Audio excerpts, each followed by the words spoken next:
Johnny Joestar is probably the worst Joestar. Now wait.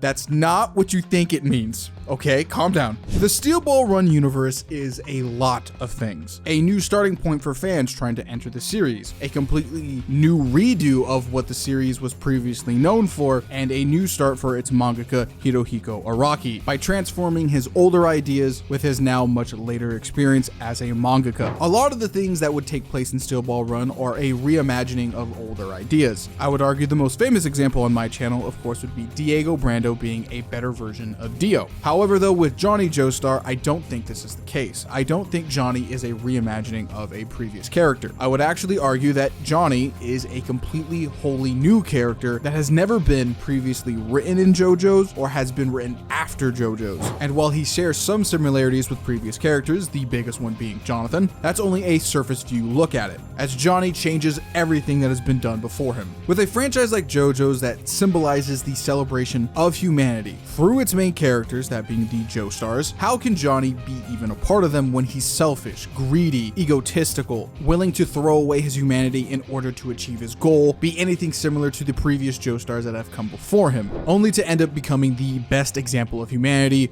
among all the Joestars, past and present, by the end of his own personal story. All because he was previously the worst. There's going to be a lot to cover here, so with that all being said, hello, my name is Metas.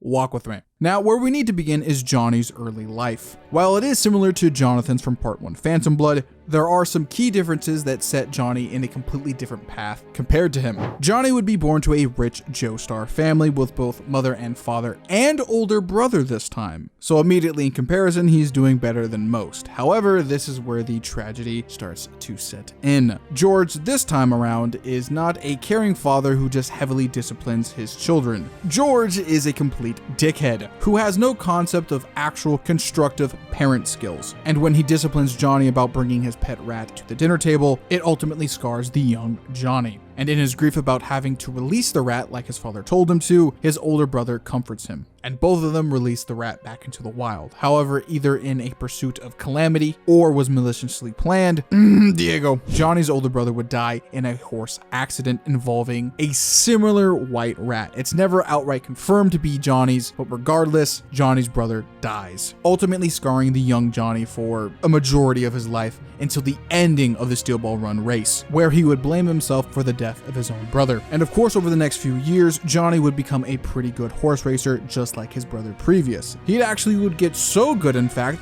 that a lot of bureaucrats around the world would actually come to see his horse races. Johnny was living a life of luxury because of his horse racing genius, something that can only be rivaled against his own brother and Diego Brando. One could say at a very early point in Johnny's life, he had reached the height of what a normal man would want: fame and riches. However, though, sometime during this rise, Johnny would of course meet a very tragic end with his father. In a very heated discussion about Johnny's brother's boots, an altercation would happen between George and him, ultimately with George kicking Johnny out of the house, with the final words being said to Johnny that God took the wrong son. Off topic comment real quick. What the fuck? Who says this to their only child? I don't understand George and why he's such a dick. I think Araki just made a complete asshole to make a complete asshole. Like, holy shit. Regardless though, even after this altercation, Johnny eventually would win the Kentucky Derby at 16.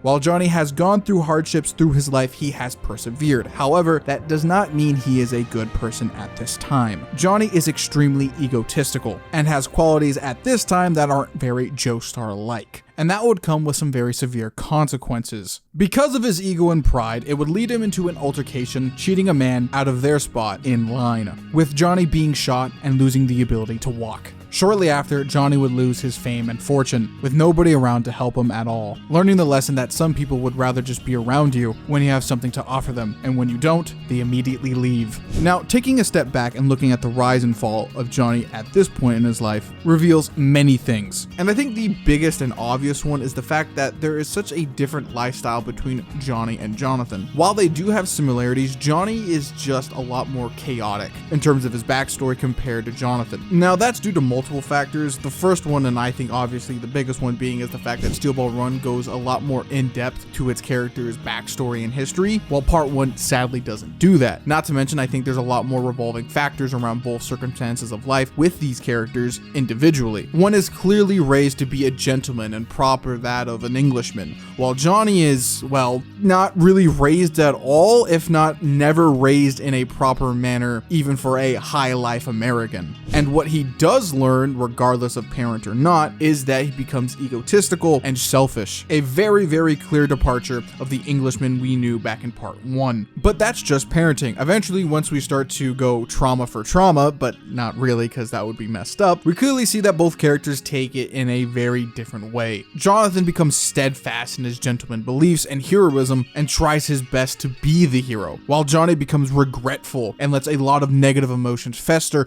over the course of a few years, ultimately leading to a tragic family downfall between him and his father. And by the time they start their stories for real, Jonathan is seen as a hero, a pillar of hope for everybody around him, ready to take on the evil that comes his way. Versus Johnny, and to quote Johnny, is a person that's in the red. He's nowhere ready to be a hero or is ready to change other people's lives when he can't change his own.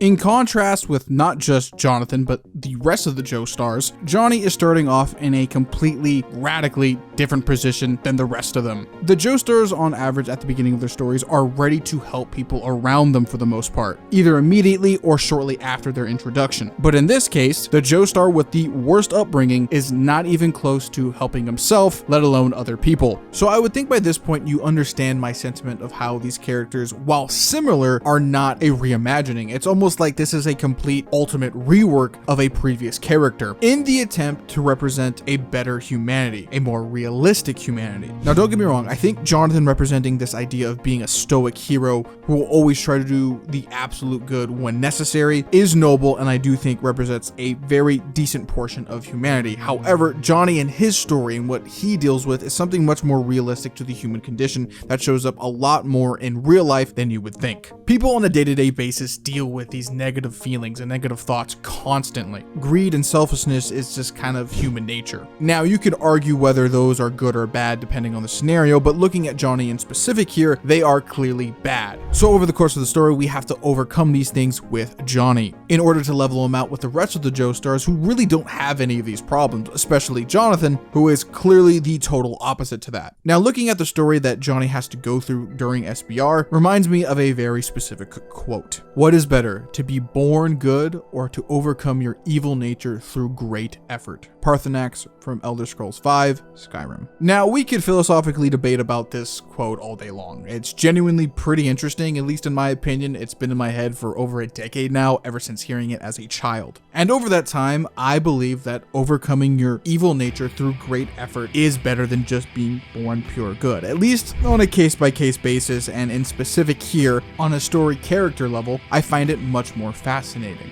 The story that Johnny has to go through over the course of Steel Ball Run is one of great Herculean effort, if I have to add. Not only does Johnny have to overcome his disability, but he has to overcome his own nature, his own past flaws, learning how to trust other people and making friends with Gyro and a whole bunch of other characters in order to achieve his own personal goal and the grander goal of the whole group that is fighting President Phony Valentine over the Holy Corpse of Jesus Christ. Looking at that further and in specific is Johnny's original idea of using the Holy Corpse before he knows it's Jesus Christ in order to walk again. Not using the spin, the corpse, to walk again. This immediately shows to me, and I would think you guys, the audience, that Johnny is not only selfish, but greedy. Because retroactive foreshadowing tells us that, yeah, holding the corpse of Jesus Christ all to yourself is really bad, and isn't the answer that you're looking for. But to give Johnny the benefit of the doubt, he didn't know this, but over the course of Steel Ball Run, he would slowly get a clue. The more he used his version of the spin, thanks to Gyro and his lessons that he is teaching him, he would slowly come to understand that the spin should be used in order to heal his ability to walk again, not the corpse. Where that idea would hit him in the face is during Sugar Mountain, where a very critical moment, a very crucial dilemma befalls Johnny. Keep the corpse or let Gyro die. Now, any sane person, of course, would try to save another person. However, Johnny has to deal with the idea that if he lets the corpse go now, he won't be able to walk again. That this whole journey has been meaningless up to this point. That all his effort to overcome his greatest struggles in life might not be possible. But in a glorious, gorgeous moment, Johnny learns to just let go.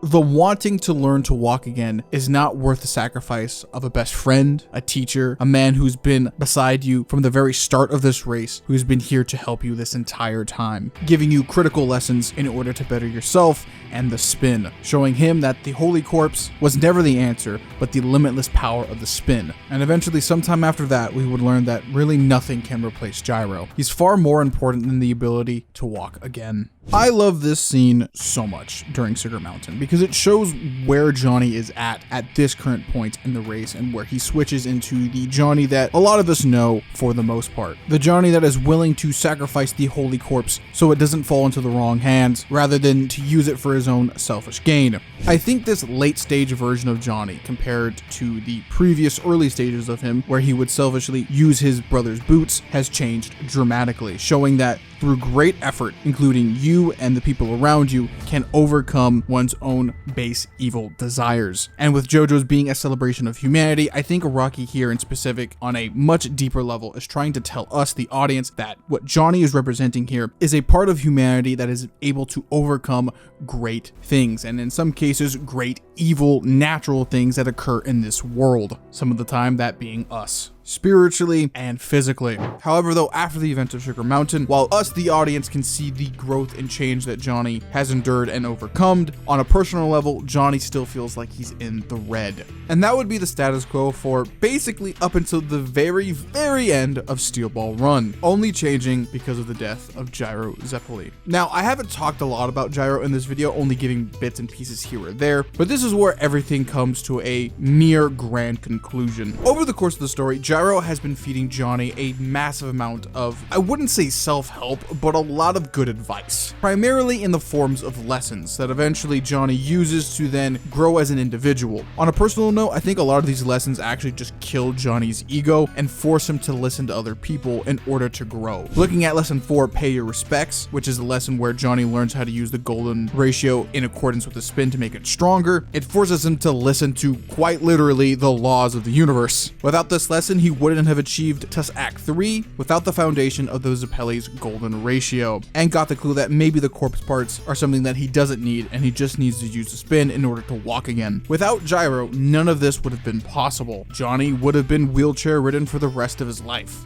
bitter and angry at the world as well. But because of this race, but because of Gyro and his lessons, but because of all the detours they did to find the Holy Corpse, Johnny comes out of it a better person. Which leads me to my favorite lesson that Gyro tells Johnny right before he succumbs to his injuries and dies because of D4C Love Train. The shortest route is the detour. It was a detour that was our shortest path. This lesson gives us two things. One, you don't need to be atop of the horse to unlock this super rotation, you just need the horse's energy. Because of this realization, Johnny is able to use TUS Act 4 for the very first time and defeat Funny Valentine. This power was only achieved by the sacrifice of a friend trying to understand something new together after a story of growth between both of them. However, though, the second point is where things get kind of crazy. On a significantly deeper look at it, this quote logistically makes no sense. If you're in a race, why would you go through a detour that would add more time? That doesn't seem very logical, right? However, Steel Ball Run, the race, not the manga, kind of contradicts this. Johnny and Gyro throughout the manga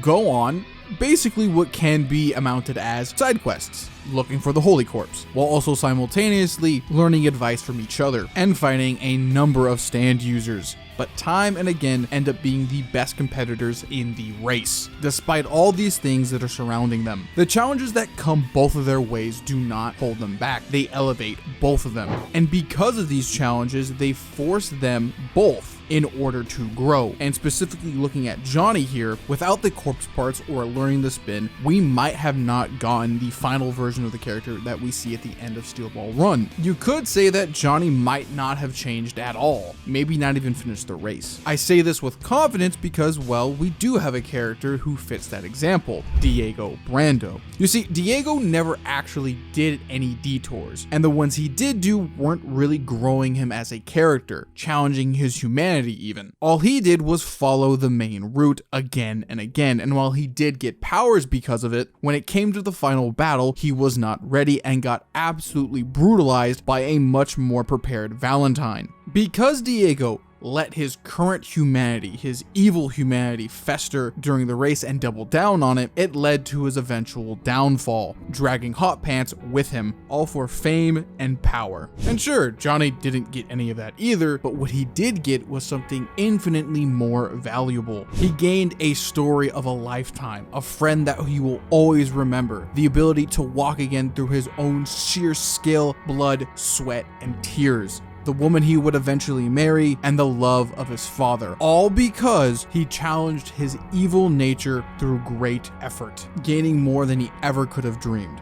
Showing a piece of humanity in which a person can overcome great struggle or evil through a massive amount of effort through yourself and the others around you. Now, coming full circle and looking at the end of Johnny's life, it is something radically different than it was at the very start. Johnny was extremely flawed and had a bad environment around him filled with tragedy. And while the tragedy part might not have ended, a lot of the negative things did end up becoming positive. Johnny is much more kinder now and much less selfish, willing to use the power of the corpse for his children and his family, not for his own selfish desires. He wants to protect and love them, but when the corpse doesn't offer that to him, he is more than willing to sacrifice himself for them. Something a proper father should do. Funny enough, I think this is probably one of the very few examples within Steel Ball Run where you can make the comparison that both Johnny and Jonathan are the same by the end of each of their stories. Johnny started off as the worst. I think a lot of people can clearly see that. But by the end, because he challenged his flaws and wanted to become better through a lot, and I mean a lot of effort, he ended up becoming probably by far the best example of humanity I think I've ever seen within JoJo's. The idea of being able to overcome so much through this level of effort is something to aspire to. It's the single greatest message anybody could receive, because everybody can do it. Not everybody can be Jotaro or Jolene or maybe even Josuke sometimes, but everybody can challenge themselves in order to become a better person like Johnny. So with that all being said, like, comment, share, subscribe, follow me over on Twitter, consider supporting my Patreon, stay hydrated, and I will see you in the next one, ladies and gentlemen. Deuces.